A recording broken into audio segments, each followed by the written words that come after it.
موجوده میاشت چې کومه شروع کېږي دې ته سفر میاشت وایي او زمونږ پښتانه ورته د چورې میاشت وایي. دا میاشت د اسلام په میاشتو کې د کال دویمه میاشت ده او په دې میاشت کې بعض خلک څه غلط رواجونه کوي د شریعت نه خلاف. لکه ډېر خلک د میاشته کې ودونه نه کوي. اوس خو شکر دی هغه سلسله ختمه شوې ده خو پخوا به خلکو په دې میاشت کې ودونه نه کول. وی د چورې میاشت ده او دې کې واده مه کوئ او د پنجابیانو به وی چې په سفره کې چا واده وکړو نو سپر به وي سفر او سپر نو ودونه به پکې خلکو نه کول. دا د نبی علیه السلام د زمانې نه مخکې د جاهلیت نه بعضې غلط رواجونه پکې را روانو. بعضې خلکو چې څومره زاړه لوښي نو دا به د سفرې په میاشت کې مات کړل. وی که دا مات نه کړو نیستي راځي. او بعضې قومونو به خپلې زړې جامې پکې وشلولې به یې ختمې کړې. وی که دا زړې جامې دي کې مونږ ونه شلو نو په مونږ به نیستي راشي. او چا به وی د سفرې میاشت را پورې سپیره شوه او چا به وی د سفرې میاشت او دې کې کور مه شروع کوه واده پکې مه کوه دې کې نوې جامې مه اچوه ګورې دا سپیره ده. زمارونو په دې ځان پوه کې د شریعت مسله درته کوم. نه روه سپیرئ نه شپه سپیرئ نه میاشت سپیره شته.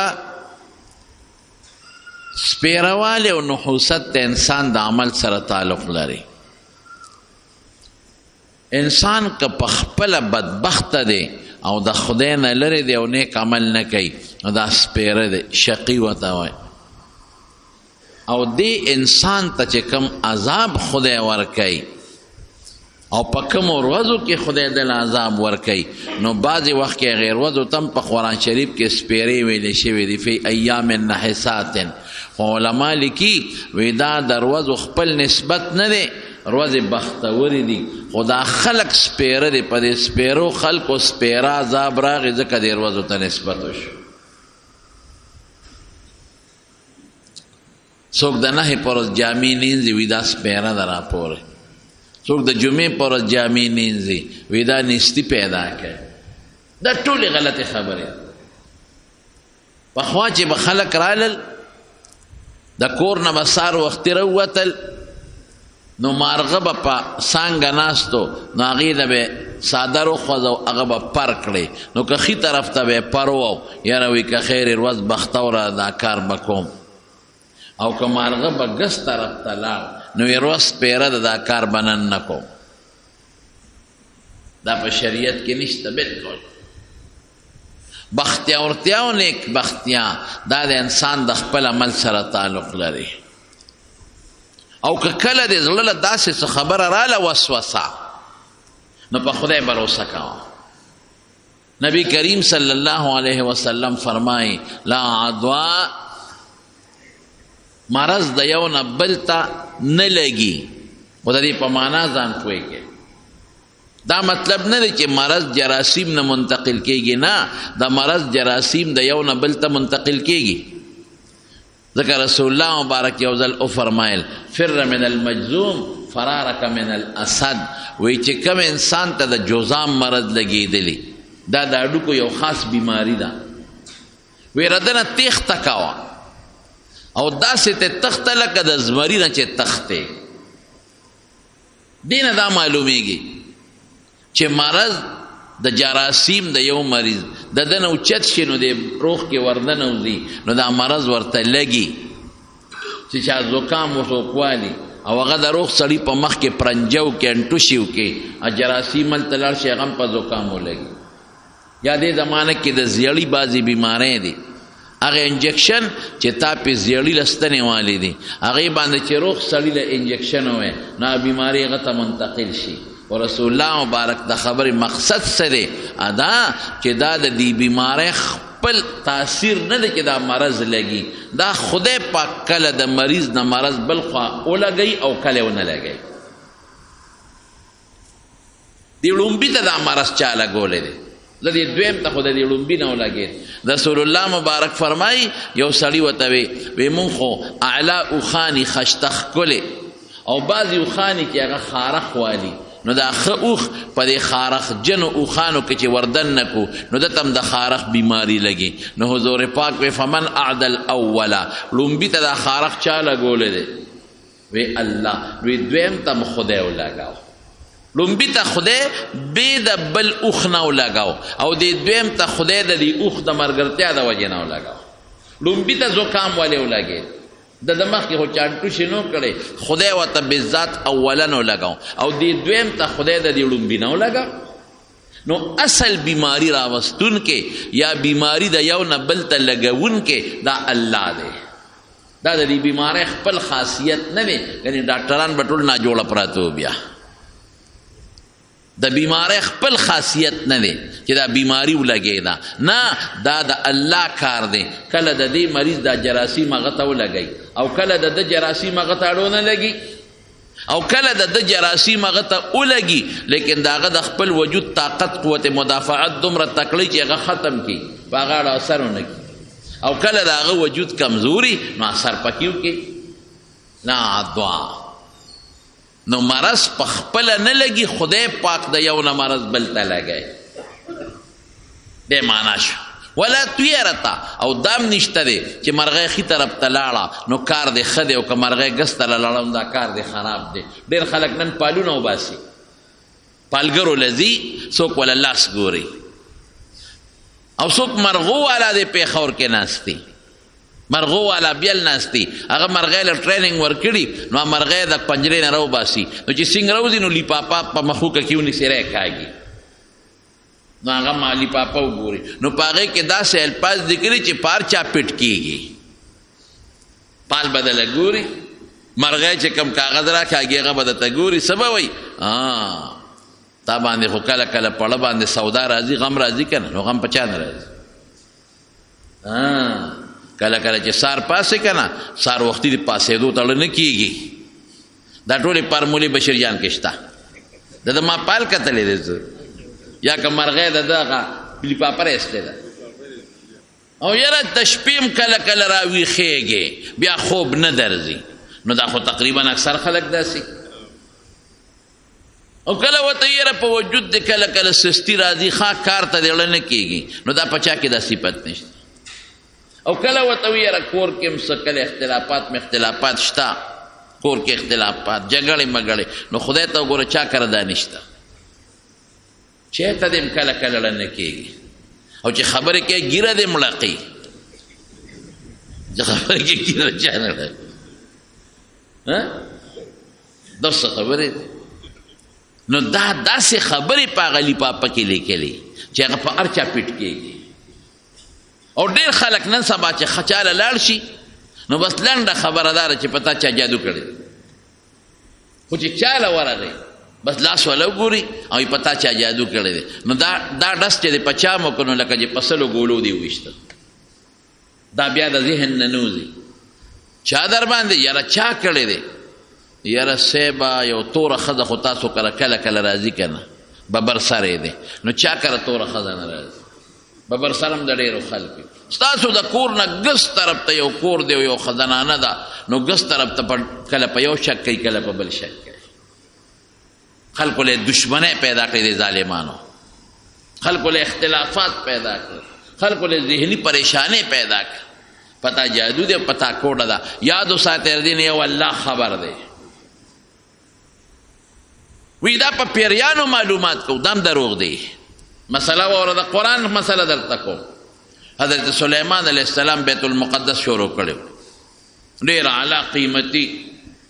او لګیا دي په پیریانو باندې خدمت کوي، او پیریان والا په دریابونو کې غوپې وي او د دریاب د ویښ نه ورله ملغلرې روباسي او جواهرات او کاڼي روباسي او ماربلې راوله راچلی او قیمتي جومات ته روان دی جوړېږي پیریانو ته وي دا راوړی دا پیري خوردی ته رسېږي پښتانه وي پیریانو ته غزنی څه دی جومات نیمه نه ور واوړې دی کې د سلیمان علیه السلام مرګ ټیم پوره شو فرشته راځي قانون دا دی چې د پیغمبر سره فرشته د مرګ په وخت کې لږه غوندې مشوره کوي ټیم نه زیاتېږي خو دا د پیغمبر یو عزت دی فرشته والا راشي او ورته وایي ستا ټیم پوره دی څنګه دی خوښه ده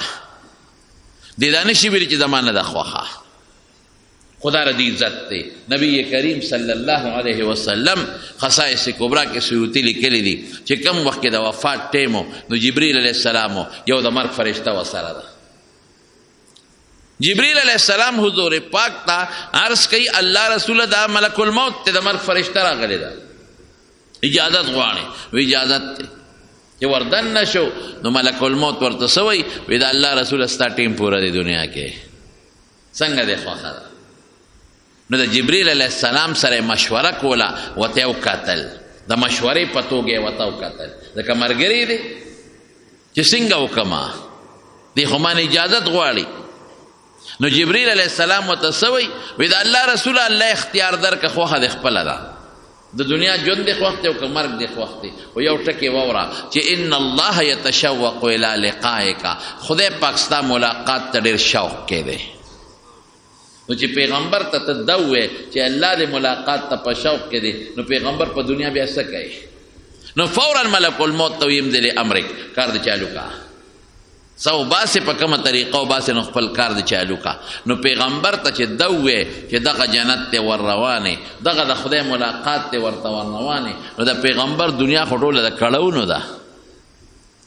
دنیا کې راغ جون خټول د تکلیفات او د کړهو سره ډک دی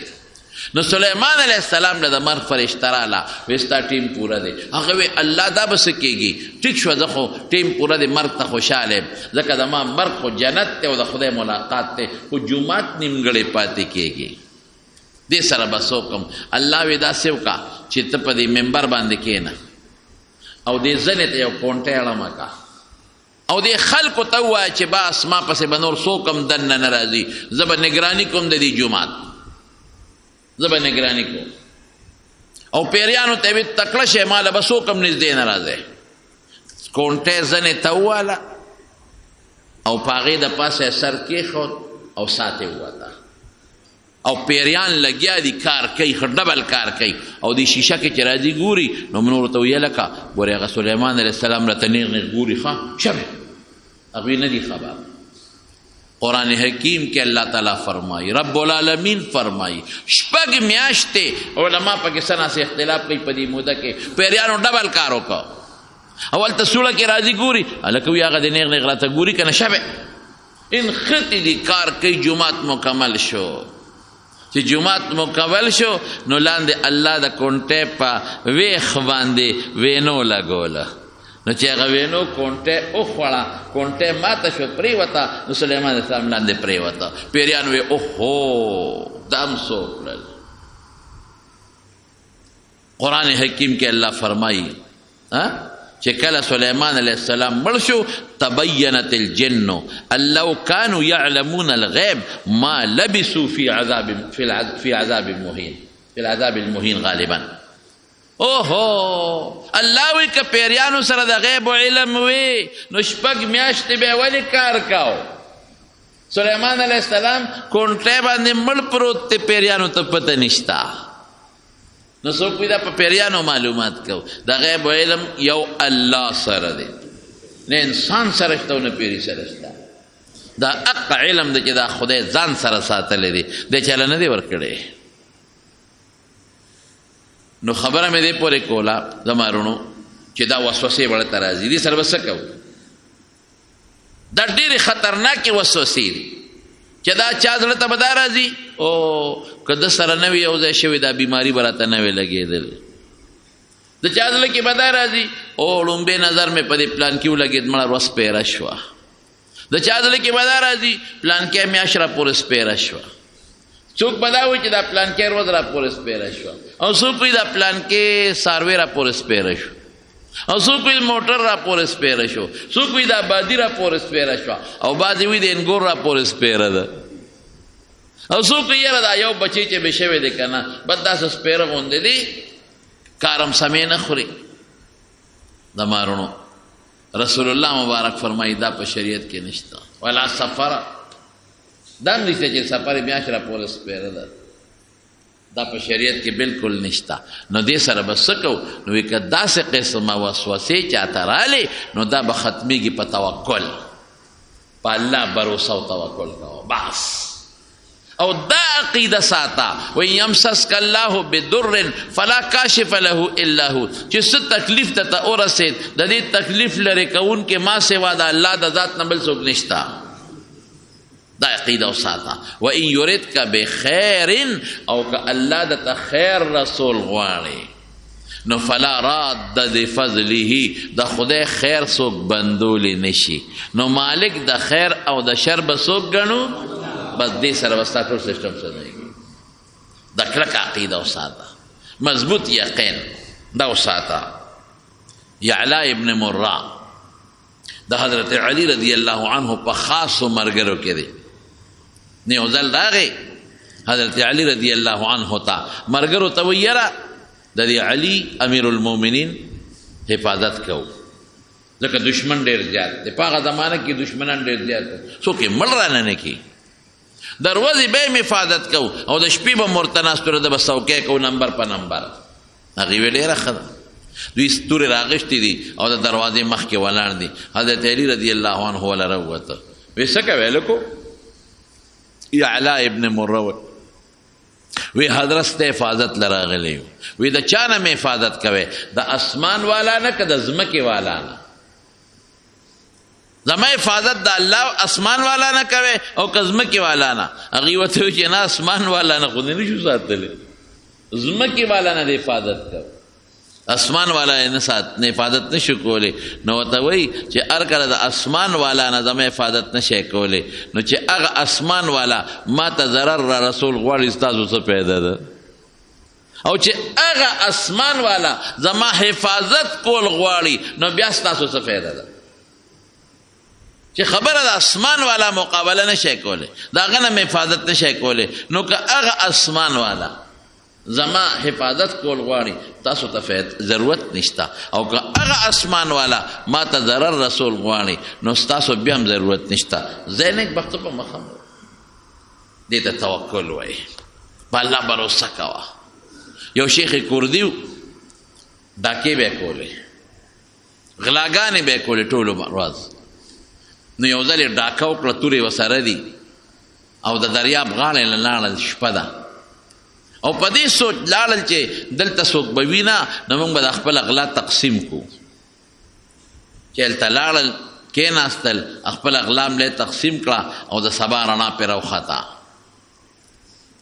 دا شیخ کردي وی ما ډډه وواله، کردستان د عراق سره خوا کې اوس هم علاقه شته، ډډه مې وواله. وی چې ډډه مې وواله مخامخ را د کجورې یو بوټی و او په هغې کې زړې زړې کجورې وې. نو یو قارغه راغی او د قارغه دا کجوره په مخوکه ونیوله او راویښه کوله او پر یې واو اوچته شوه. چې اوچته شوه نو زور یې ورکړه د کجورې له او په مخوکه یې ته اډوکې وویسته، صرف مغز یې خوله کې پاک شو او دا مغز یې بره د کجورې په تنه کې راوغورځاو. بیا راله بله کجوره یې راوشکوله او چې به یې څنګه راوشکوله نو په مخوکه به یې زور ورکړه، اډوکې به یې ته خوا وغورځاو او چې کوم به هغه مغز پاتې شو نو پر به یې داسې وزرې به یې والې او هغه به یې دا کجورې په هغه تنه کې د بره نه راغورځاو. نو دا شیخ کردي وایي دا د ډاکوانو چې کوم مشر دی وی زړه کې مې سوچ وکړو چې د دې کجورې په دې تنه کې د دې قارغه بچي دي، ځکه خلک خپلو بچو له رزق وروړي، دلته بچي دي او دا رزق دا کجوره دا د خپلو بچو ته ورغورځوي. خو حیران په دې ما چې بچو سره کینی ولې نه د بره نه ولې ورغورځوي؟ نورې مرغۍ خو لاړ شي نو بچي سره په څانګه کینی او په جاله ورسره کینی نو په خوله کې وله د خپلې خولې نه خوراک ورکوي او دا قارغه د خپلو بچو ته د بره نه ورغورځوي. نو ما وی تراشه د قارغه د بچي وګوره، د قارغه بچي به تاسو چې تا ډولي دي هم نه ډېر په محفوظ ځای کې خپل بچي راوړي. بره ورو ختم کجورې ته چې ورو ختمه او د کجورې تنې دې ډټ ته مې وکتل نو یو اجدها خامار دی پکې او داسې خامار دی چې خولې وازه کړې ده او چې ما ورته وکتل نو ما نینې په سترګو ړوند دی دې کارغه چې څومره کجورې راغشتې دي نو دې خامار لې په خوله کې غورځولې دي خامار یې خوري ړون خامار د کجورې په ډټ کې الله اکبر یا خدایا ته څومره د لوی قدرت او د طاقت خاوند دی خدایا دشمن له د دشمن په ذریعه روزي ورکې دا خو د یو بل دشمنان دي کارغه ته خو چې پته ولګي چې دا خامار یو پوټی غافل دی عمده کارغې تخته یو خوري او که د خامار ته پته ولګېدله چې دا کارغه زما د قابو لاندې راځي نو دا خامار پې ټک لګی او خوري نو خدای د یو بل دشمنان او ته دشمن له د دشمن په ذریعه روزي ورکې او خدای څنګه روزي ولا بیا ورکې اوله څونه خواري کوي کجوره ولا ورکوي کجوره څونه قیمتي شی دی او ډوکې ته ولا وباسي یا الله دشمن له خو د دشمن په ذریعه روزي ورکې ماله به نه راکې د غلاګانې کو ماله به نه راکې د ټولو ډاکې کو دا زما عقیده خرابه ده کوم سړی چې دې ته په سوچ کې دی چې د بل دا جیب به څنګه ووام د ده په خدای یقین نشته کوم سړی چې په دې سوچ کې دی چې دا 2 نمبر شی به خرڅ کم او د ده نه به پې مال وګټم د ده په خدای بروسه نشته دی دوکه کوي دی اخر خرابوي خو ځان له بچو له رزق ګټي د ده په خدای یقین نشته د ده په خدای اعتماد نشته یعنې کمبخته چې کاروبار کې نو په خدای اعتماد وساته نو الله به په دې کاروبار کې درته برکت واچوي او که ته لږه ګټې نو خدای به دله پکې ډېر برکت واچوي بعضې وخت کې سړی ډېره وګټي او برکت پکې نه څنګه برکت پکې څنګه نه هلته ورته بیماري جوړه شي هغه پیسې ترې ټولې په هغې لاړې شي هلته ورته دشمني جوړه شي پیسې په هغې لاړې شي هلته ورته عدالت جوړ شي په تاریخونو باندې لګیا دي وکیلان پیسې ترې ټولې په هغې لاړې شي هلته ورته بل غم جوړ شي پیسې ترې په هغې لاړې شي نو پیسه دې ډېره وګټله لیکن پاتې در سره نه شوه تباه شوه یا دا پیسه وګټې بینک دې ته ډک کړی دی کارخانه دې هم جوړه کړې ده ځمکه دې هم جوړه کړې ده او ټس مړ شوې ته لاړې در نه شاته پاتې شوه پیسه کمه پیسه ده هغه ده چې نبی علیه السلام فرمایي ته واغوندې هغه ده چې ته وخورې هغه ده چې ته په کور جوړ کړې او پکې اوسې دا ستا پیسه ده او چې در نه پاتې شو دا ستا نه ده دا ستا د وارث پیسه ده او چې لږه دې وګټله لږه ډېره نه ده لږه ده خو بېغمې نه درته دشمني شته نه درته بیماري شته نه درته اسپتال شته نه درته لانجه او غم شته ښه بېغمه لږه ډوډۍ ده خو ته پې خپل صابرې او په امن او په خوشحالۍ کې او خپل مونځ کې او خپلې ورسره روجې نیسې قسم په خدای چې د هغه کروړونو دا لږه پیسه ښه ده په اطمینان خو دې وخوړه که نه الله روزي دشمن له د دشمن په ذریعه ورکې او زه غلا کوم ټوله ورځ منډې ترړې وام پردي کورونه دروازې کوم چې کوم باندې به د شپې ورځو او ټوله شپه ځم او پردی کندرې کوم او غلا کوم یا خدای رزق خو ته ورکې بس وي د نن نه پس مې توبه او په سچه توبه داسې توبه هم نه ښه مضبوطه او ښه په سچه باندې توبه رزق خو خدای ورکوي یو بزرګ وایي نیک سړی دی مکه مکرمه کې نه مې بچی شته نه مې ښځه شته هېڅ څوک مې نشته یک تن ہے بس یک تن هم لاړم راځه بیت الله له دلته څه کې مکه کې مې مزدوري به کوله او ځان له به مې روپۍ ګټله 2 روپۍ دونه به مې ګټله چې په هغې به مې د خېټې ګزاره کېده او بس طوافونه به مې کولو عمرو ته پروتم منځونو ته پروتم چې هېڅ نه ښځه شته نه بچي شته نه مور پلار نه تربورې سم نشته راته خدای دې کور کې ولې په ښځه تېری حجونه هم کوه او د خدای کور کې سملا وټل ترې مجد نشته شپه به مې بیت الله شریف په جومات کې کوله او سهار به مې ځان له لږه مزدوري وکړم په 2 درېمه څلورمه ورځ دونه چې زما پې ګزاره کېږي زمزم او به مې څکلې او طوافونه کوه او چې مړ چې څوک به دې ښخ کړي وایي د حج ورځې دي یو بوډا سپینګیری سړی دی په سترګو ړوند دی او کونټه یې ورسره د ټک ټک کوي او دې بوډا اواز وکړ یا خدای مو بخه زه ډېر عجز او مسکین او فقیر یم سوالګر نه دی بوډا بابا سوالګر نه دی ډیره جز او مسکینو فقیری خلکو او امامتی کومه پیسې مې لګي جمع کړې وې حج لراله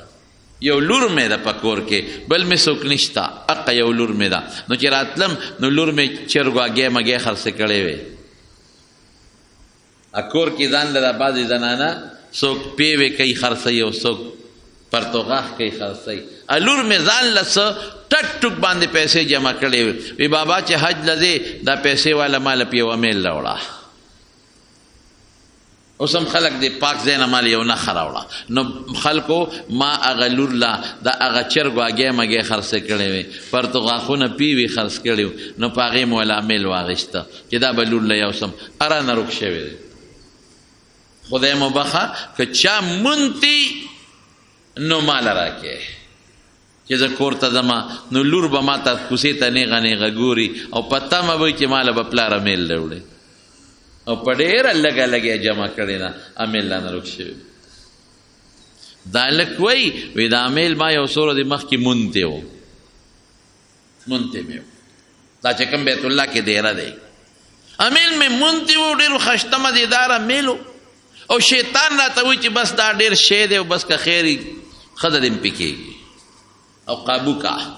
لیکن بل طرف ته تړه وایي چې نه نه نه نه که زه دې څوک مالک پیدا شو ورکوم به نو زه په دې اړه ته نبي علیه السلام فرمایي یو خوا فرشته ناسته ده او فرشته ورته نیکې خبرې ورچوي بل خوا ورته شیطان ناست دی او شیطان ورته د ګناه خبرې اچوي دا فرشته ورته منځو کا ناوخته کېږي شیطان وي مړه خیر دې وروسته به وکړي یو ځای به یې وکړي ځای دا بېلمازه سړي ته وایي سبا به پې شور وکړي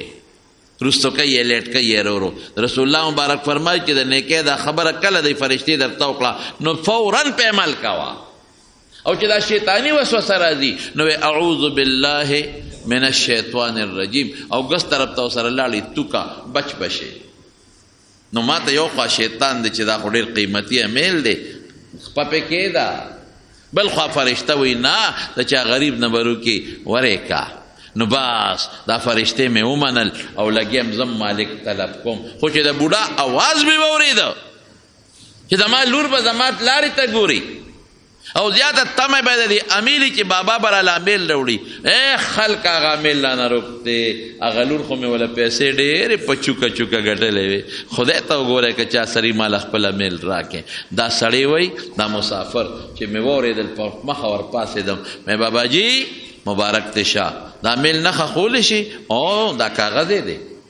د پلانکي دکاندار نه مې اخیستی دی مې وکت د هغو امیل مې وله ورکړه بابا دومره خوشحاله شو چې ما له 1500 روپۍ م راکړې چې ها دا والا مې نه پیسې نه علم دا خالص د خدای د رضا دپاره ما تاله درکړه ته خدای نه وې خبر دا خو د زرګونو 1 روپۍ نه علم پیسې مې بابا ته واپس کړي بابا میل واغېسته ولاړ خوشحاله شو بلا دعاګانې راته وکړې ماوی دا عمل پردې دی بروسه په الله ګوره په خدای ومن یتوکل علی الله فهو حسبه قرآن حکیم کې الله وی په ما بروسه کو زه کافي مې ده خدای بنده په ما بروسه وکړه هر څه خو ما سره دي هر څه خو ما سره دي کافي مزه وی سموده چې تیره شوه نو لکې مې رالل چې راشه بنده دې خپل وطن ته لاړ شه او چکر خو لګوه ځان خو دې بیت الله ته وقف کړی دی دلته پروت دی خو زه راشه او خپل وطن ته لاړ شه او چکر ولګوه هغه د پلار نیکه کوڅې خو به ووینې کلي به ووینې بیا به راشه لکې مې کلي د سودا راوچته شوه د کلي شوق راوچت شو 200 روپۍ مزدوري مې وکړه ټیکټ مې ځان له واغېسته کشتۍ ته وخته دریابي کشتۍ ته وایي چې کشتۍ دې منځ ته ورسېده په طوفان راغی کشتۍ غرقه شوه چې غرقه شوه څوک مړه شو څوک په یو تختې پورې نښتې دي څوک په بلې تختې پورې نښتې دي وایي یو غټه تخته وه زه په هغه تخته پاتې شوم هغې پورې مې ځان کلک کړه اتشته چپې وړي وړي وړي وړي ځي چپې ورکوي یو جزیره وه هغې ته ورسېده او چې څنګه ورسېده نو زه ترې کوشم خلکو م رامنډې کړه چې کشتۍ غرقه شوې ده خو د یو دی بل دی کلي پاتې شو چې ما دا کم خوا رالم خدای زه خو خپل وطن ته تلم دا خو پوه نه شم چې په کومه جزیره رالم او کوم ځای ته رالم نه راته وطن اوس معلوم دی او نه راته پته لګي اب جزیرې ته لاړم هلته یو کلی و اکلی ته ورلمه ستړی مې یم خلکو ته مې الوي چې دا چلو شو خلکو لم را باندې وسوځېده نو یو جومات ته ننوتم چې داسې هم د جومات سړی ما او راشه د جومات ته به ننوځم په دې کې ورځې شپې تېرې کړمه بیا به معلومات کوو چې دا کوم علاقه را زما کلی کوم ځای وی چې جومات ته څنګه ننوتم او جومات کې کېناستم نو د مانځه څوک نو نو زه ور مخکې شوم خلکو ویل مانځه څوک نشته امام صاحب څوک مونځ نه شی کولی وی زه ور مخکې شوم مخکې مې مونځ وکړو وی د خلکو زما قرت خوښ شو او زما مونځ یې هم خوښ شو یو ورځ یې لکه د کوم ځای یاره زه خو د پلان کې خو هغه خو د دنیا هغه ګوټ کې ده ستا علاقه دلته څنګه راغلې دقه چل ټوله قصه مې ورته بل وایي هلکه کلي کې دی کلي کې مې څوک نشته نه مې پلار شته نه رور نه بچي نه ښځه نه تربورستې شته بس بیت الله کې پروت وم او بس ما وی راشه د خپل کلي سیل به وکړي بیا به راځئ هلکه ګورې زمونږ امام نشته زمونږ یو امام هم مړ شوی دی خوښه دې نه ده په کلي څه کړم دلته امامتي کوه که نه ثواب به دې کېږي ډوډۍ به مونږ درکو جامې به مونږ درکو اوبه مونږ درکو ما وی لا ښه خبره ده جومات کې امام شوم خلکو ته مې سبق شروع کړ ماشومان مې شاګردان شو د خلکو هم خوښیم تمام خلک خوښ شو قدر عزت مې کو چې څو ورځې تېرې شوې نو چا وی واده نه کې ما څه بده خو به ني اوس بشیر جان ته مونږ ویل که بشیر جان واده نه کې نو دی به وایي چې پرون دې کړی ولا نو ښه به وه څه بده خو به ني نو واده نه کې یاره څه بده خو به ني یاره دلته زمونږ امام استانه مخکې د دې جومات امر شوی دی او د هغې یو لور ده او ډېره ښایسته ده ښکلې ده او ډېره نیک سیرته ده کور نه بار نه راوتې نو که دې خوښه یم تا ته یې په نکاح کوم ډېره ښه ده واده شو چې واده شو او د واده په شپه د خپلې ښځې ته ور مخامخ شم او ور نږدې شم چې څه ګورم چې هغه عامل چې ما مونتې و هغه بوډا بابا له مې ورکړی و هغه د هغه جینۍ په غاړه پروت دی سوچ کې پرېوتم ښځې ما ته وایي ته ما ته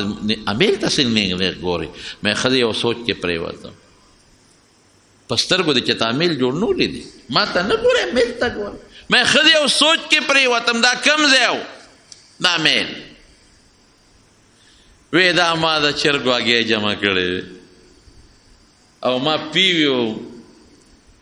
څه ورته وایي پرتو غاښونه جوړ کړي او هغه پیسې مې جمع کړې زما یو بوډا بابا و د دې جومات امام او په آخره کې په سترګو ړوند شوی مو هغه حج لته مې بابا ماله به امیل نه وړی نو چې پلار مې راغی راته وی چې بچې امیل مې دله واغېش خو رانه روک شو او ډېره خپه وم او په دې خپه ومه چې خدایه زه کلي ته لاړ شم نو زما لور به نیغ نیغ ګوري چې زما له به پلار امیل نه وړي اخو روک شو چغې مې والي چا سره نو اخره کې یو ځوان وی چې او ما سره دی ما مونتې دی نو رالی راکړ نو بیا راله پلار راوړو ګویا دا مې د پلار نه روک شوی او یو نیک سړی خدای دې ښه ساتي هغه عموم ته ما پلار دی ورکړو او پلار مې تر مرګه پورې هغه هلک ته دواګانې کړې دي او پلار مې وی چې بچې که دغه هلک ما ته په ګوتو راغی یا راته راغلی نو بچې ډېر نیک و ته مې ورته ودولې ستا نکاح مې ورسره کول ته څنګه د امیل ته نیغ نیغ ګورې نو د هلک ورته وایي وایي ښځې زه هم هغه یم چې د امیل چا مونتې و او ستا پلار له مې ورکړ په خدای بروسه وکړه امیل ولا خدای واپس راوست خو تش امیل نو ښه سره د ښځې ولا خدای واپس راوست او سره د امامتۍ ولا خدای واپس راوست او سره د کوره د هغه امام صاحب د هغه لور کورم دده شو کور یو ګټه ښځه یو ګټله امیل یو ګټه ومن یتوکل علی الله فهو حسبه په الله بروسه کوه الله دله کافي دی بس سوچ مه کوه زمونږ په خدای یقین نشته اسباب به استعمالی ګورې د دې دا مطلب نه دی چې اسباب به نه استعمالی نه دکان به کې که یو سړی دا وایي مړه بس کور به ډډه وم په الله به بروسه کوم که دا خبره غلطه ده کور به ډډه وم او په الله به بروسه کوم که نه دا خبره چورلټ غلطه ده امام احمد ابن حنبل نه چا تپوس وکړو وی یو سړی دی هغه دا وایي چې په خدای بروسه کوه او کار روزګار نه کوم بس روزي رسان خدای دی الله به یې راکوي نو احمد ابن حنبل ورته وایي دا سړی بېوقوف دی دا قمقل دی ولې قمقل دی؟ ځکه چې نبی علیہ السلام غوندې لوی متوکل بل څوک نشته. او حضور پاک فرمایي ان الله جعل رزقي تحت سیفي، چې زما روزي خدای زما د تورې لاندې مقرر کړې ده. حضور پاک وی زما روزي زما د تورې لاندې خدای مقرر کړې ده. په توره جهاد وکم نو غنیمت وګټم، دغه زما روزي ده. نو پیغمبر خو روزي په توره حاصلای، خو جهاد کوي او د جهاد په ذریعه ولا خدای ورکوي. نو پیغمبر کسب کوي. داود علیه السلام بس غره جوړولې ډوډۍ به پې ګټله. قرآن حکیم کې الله فرمایي داود علیه السلام غره به جوړولې او په هغې به یې ډوډۍ جوړوله ځان دپاره. نو دا به نه وی چې په خدای بروسه دا معنی چې کټ کې کېنه او خدای به یې راکوي. کولی شي داسې قسم د الله په ذات چې داسې هم کولی شي. کټ کې کېنو هم داسې هم دله خدای در کولی شي، خو کوي نه داسې. په خدای به تجربې نه کوي. یو سړی و هغه هم داسې تقلید چې تر امبولانس به اورېدلی نو پرې پوره پې نه شو. لکه بس په الله بروسه کوه خدای به در کوي. زه در ګورم چې مال خدای را کوي او که نه را کوي. نو لږ ورپسې تیز لاړو. یاره وایي که خدای نی را کړی نه به خورم. نور پسې نورم لږ تیز شو. یاره که دې خولې ته یې راله نی را در نه کړې قسم په خدای که پېشخوانه مو وه. باید سړی جذباتي وي. اوس د خدای کار څه دی چې تا له خولې در وړي؟ خدای وایي ما خوله در کړې ده، ما خوله در کړې ده. شخوان پې وی وه که نه وی مور ما خوله در کړې ده. که ابراهیم ابن ادهم نه دی؟ یو خبرې پسې بله را یادېږي. ابراهیم ابن ادهم هغه ته چا وی بادشاهي دې پرېښوده او د دریاب په غاړه ناستې روزي څوک در کوي؟ الله اکبر ماشاءالله. دا ښه سوچ مجیبی. دریاب په غاړه ناستې روزي څوک در کوي؟ هغه وی دا خوله زما جرنده ده. دا خوله څه شی دی؟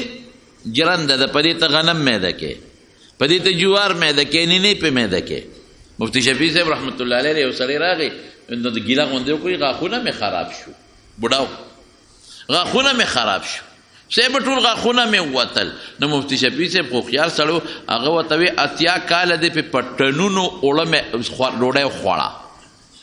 80 کاله دې پې د دنیا سیدونه میده کړل، نور ته څه غواړئ؟ څو ټنه خوراک دې پې میده کړه، څوم ټنه نینې دي، وږي دي، ډوډۍ ده، غوښه ده. نو 80 کاله دې په یو جنس نه په شلګونو جنسونه داسې کړل لکه په جرنده چې شی میده کې، نور د غاښونو نه غواړې څه بس یې کاکه ده. دونه خو چې پله مو ګرځي هغه غټ د اوسپنې د کاڼي پل نه هم سولیږي.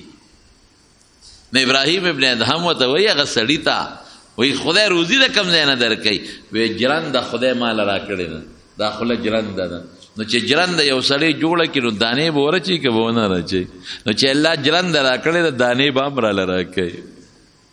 خدای ابس کارونه نه کوي. دا ماشومان ابس کارونه کوي. کوټګۍ جوړه کړي ولته ورکړي روانه کړي، ګوډۍ جوړه کړي ولته ورکړي خوی غورځوي. نو دا ابسیات الله نه کوي، دا بنده کوي. نو خدای ماله جرنده ابس وله نه ده را کړې چې جرنده یې راله جوړه کړه د دانو غم به یې وله کړي. دا عقیده وساته، دا یقین. نو خدای کولی شي نو دغه کاکاجي قسم وخوړه چې خولې ته دې نی را کړې که مې پېشخوانده مو وه. نو د خدای څه کار دی؟ شخوان وی ووه که نه وی مه وه، ځان له ګټې وکړه او که نه ګټې مه ګټه. خدای پاک دا خبره ستاسې نوکر دی عیاذا بالله. دا له اخلاص درکړه، خپې درکړه، دا نه کسب کوه. خو الله ویورېږم داسې د سره کوم. نو دا غریب اوږې شو دلته خو بچي به ورته مینت کوي چې بابا خدای ته وګوره ډوډۍ وخوره. ښځه به ورته مینت کوي خړه خپه کېږي. نو د نر بچي دا کار وکړه چې ته یو جونګړې ته لاړ د دریاب غاړې له چې دلته به مې خلک سبا تنګوي وخوره راشه یو غاړې ته وځو بس کې راکړه خو خورم خولې له یې را دننه کړه شخوند وام او که را دننه یې نه کړه لوږې له دې مړ شو. دریاب غاړې سره یو جونګړه کې دیره شو، لوږې تېرېږي او خېټه چغې وایي او لوږه زیاتېږي. خدایه سړي مو قسم خوړلی دی په بانه دی خو چل نه ورځي چې اوس څه وکړم. دی کې د شپې غلو غلا کړې ده چې غلا کړې ده پې باران شوی دی. هغوی نیغ راغلي چې کتلې دریاب په غاړه جونګړه دی ته ور دننه شوی دی چې راشه دې جونګړه کې به یو فوټې به باران نه هم بچ شو، د خپل مال به هم تقسیم کو. جونګړې ته ورو دا یار پکې پروت دی. هغې ورته شونټی ووایه هلکه دا څه کوي او دی پروت دی او د لوږې پته خو لګي د مخ نه مو ته پته ولګي چې سړي خو مخ چې پړ دی نه لاس ړقي نه خپې او نظر یې ګډوډ دی دا مړ نه شي هغوی چې هغه کم اغلا کړی و هغه خوراک یا خوړه نو ده ته ویې کاکاجي ته هم لږه وخوره دی کوم ځای خوري هلکه وخوره که نه نیکبخته شبه نه خوري اخره کې هغه د غلو سرداره ملګرو ته وایي چې دا سړی یخنی والی دی عمري او که دی مړ شو که نه نو که سبا مونږ چتم په غلا کې ګیر شو نو وي بچا سړی هم تاسو وجلی دی په مونږ تین کېږي او د خدای د قهره یاره ده ولږې ګرمو نو اور یې ورته بل کړی دی اور یې یخ شي چې اور یې ورته بل کړه بیا ورته وایي خوره که نه وروره دی نه خوري د خو قسم کړی چې خدای خولې ته دې نه رادننه کړی چې خوند کوم دی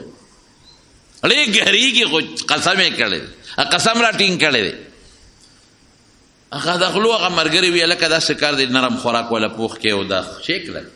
هغې ولا الوا ملوا برابر کړی خوره دی بیا نه خوري یو پکې وي داسې کار کوو د جامې کیلي شوي دي نو دا جامې ولا په زور وازو یو نوړی ولا په زور په خوله ورمنډو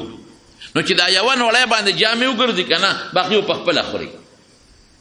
دا څاروی چې کله ناجوړه شي که نه نو دا زمیندار ولا خوله وازه کې په زور خوراک ورمنډي چې د شخوا نه ووایي لږ نو چاړې راغشتې ده او په دې خوله کې ولا اوس ونډي کې دا خوله ولا وازه کو یو نوړی ولا په خوله وردن نه کو او چې چاړې ولا خولې ته نږدې کړې نو ده خندلې دي ویې خندل خندا ورله د غلو سردار کوتک ته ګوته کړې چې ولېږه ستا دا مازدیګر څه وامه دا خدای بې خو باسه مونږ په دې نخرې دې شروع کړی دي کله ته اور بلو کله دله ګرم پخو کله دله نرم پخو کله دله کلک درکو او نخرې دې دا خو ټیک ټاکې هغه ورته وایي داسې کار دی خوړی شم دا خوراک ما الله سره دا یو قسم کړی چې خدای دې خولې ته دې نه رادننه کړې نو شخوند به پې ونه وامه ما تجربه کوله نو واقعي که نن ما له خندا نه وې راغلې که نه نو دا خوراک هم راله په دا خوله کې رامنډه کولی شي الله دا نه چې نشي کولی کولی شي الله حضرت سلیمان علیه السلام د دریاب په غاړه ناست دی سوچه د دریاب په غاړه او یو میږي په خوله کې د اونې شنه پاڼه نیولې ده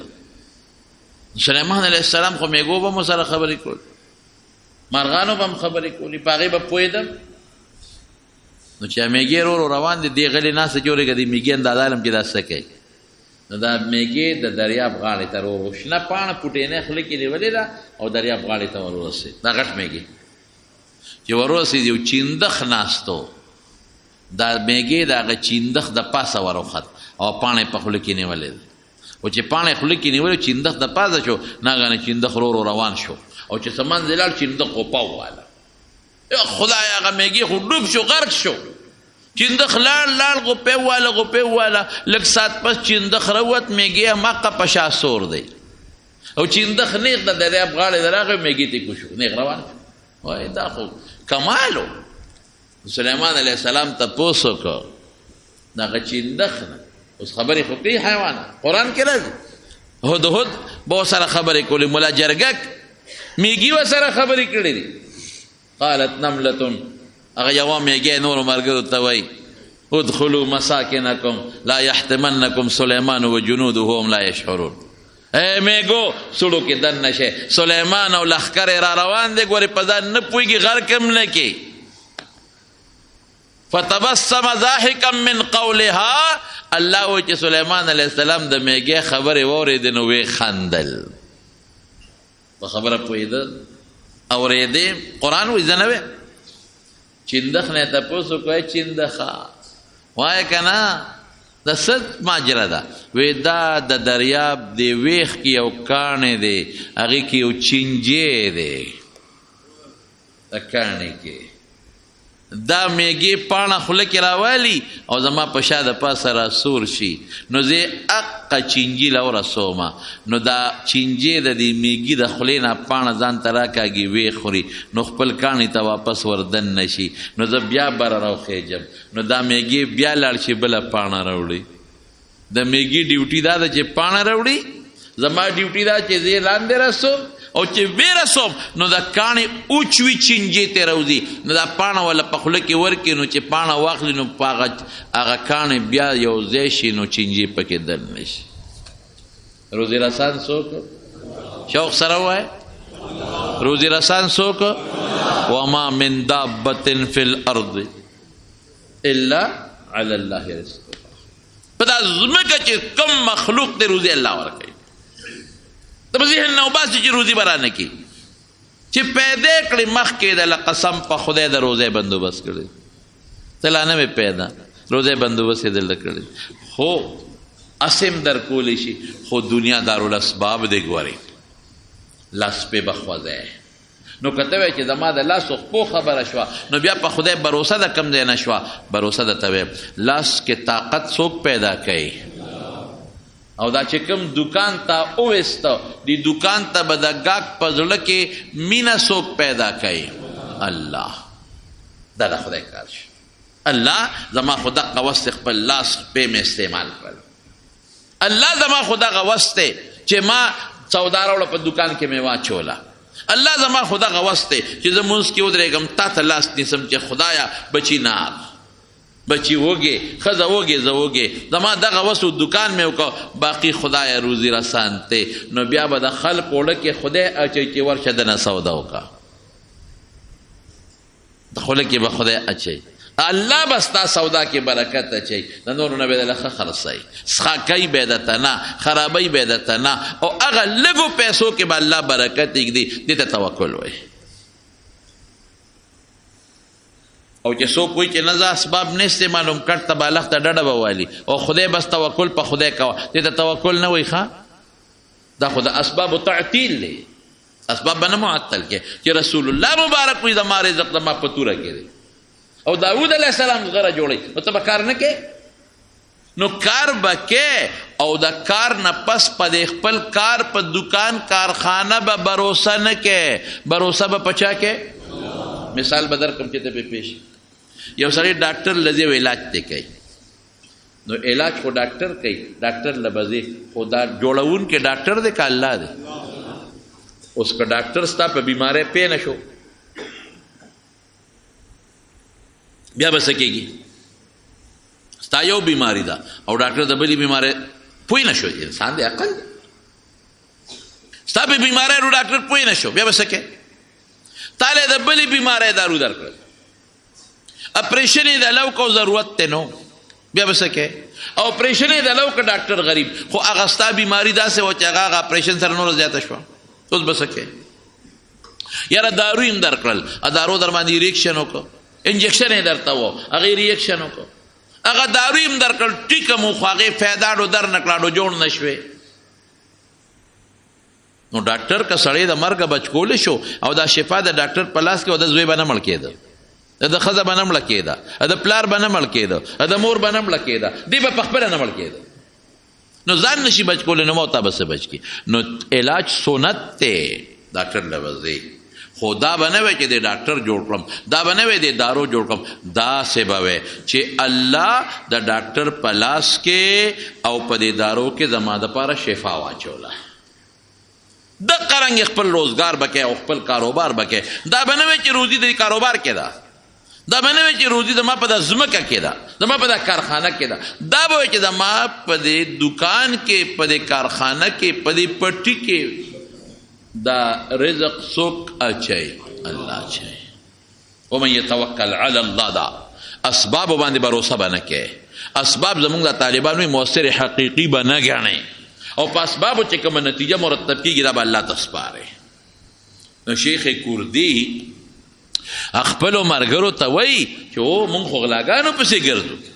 دا د الله خو دشمن له د دشمن په ذریعه روزي ورکوي دشمن له د دشمن په ذریعه روزي ورکوي نو دا مونږ ولې غلاګانې کوو ملګرو ته یې توبه وباسو توبهګار شو صاحبه ښه مضبوطه توبه یې وایسته او چې څنګه توبه وایسته او توبهګار شو چې نن نه پس بغلا نه کوو او قصد یې وکړه د دې خبرې چې څومره مو غلا کړې ده مونږ ته معلومه ده چې د چا نه څونه کړې ده زه خپله مزدوري روزګار کوو چې هغې له ورکړو چې غاړه خلاصه شي اخرت ښه شي او زه حج د بیت الله له زه چې ځو بس ټول توبهګار شو او هغه ډاکو یې مشر شو نیک شو او بیت الله له لاړل یو کلي کې شپه راله ملګري ورته وایي چې لږه مزدوري کول غواړي چې دونه یو جوړه جامې خو پیدا شي که نه ځکه د غلا هغه شي خو مونږ واپس که چې دونه څه نه څه مونږ له څه جوړې خو پیدا چې بیت الله له خو پکې ورسو یو کلي کې شپه شوه واوره څه چې کلي کې څنګه شپه شوه او جومات کې دوی وده شو چې کلي کې شپه شوه او په جومات کې دوی څنګه وده شو یو زنانه راله جومات ته د دې شیخ کردي نوم یې واغېسته وی پلان کې پکې څوک دی دا وله بند کړه وی پلان کې پکې څوک دی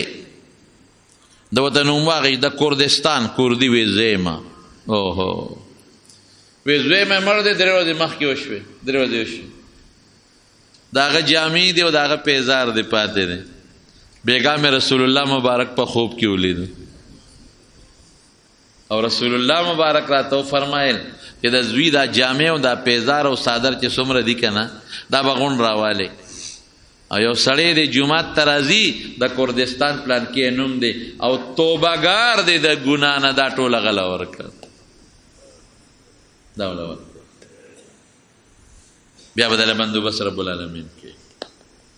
یو سړی په کوفه کې و قرضدار یې ډېر زیات نو قرضدارو تنګ کو نو بصرې ته وتښتېده بعضې وخت کې یو سړی کار کوي سمې نه خوري یا خدای چې څه ته لاس اچوم سمې نه خوري دا د الله ازمایش یې ښه او دا څه وخت دپاره دا خدای ټیک کوي بیا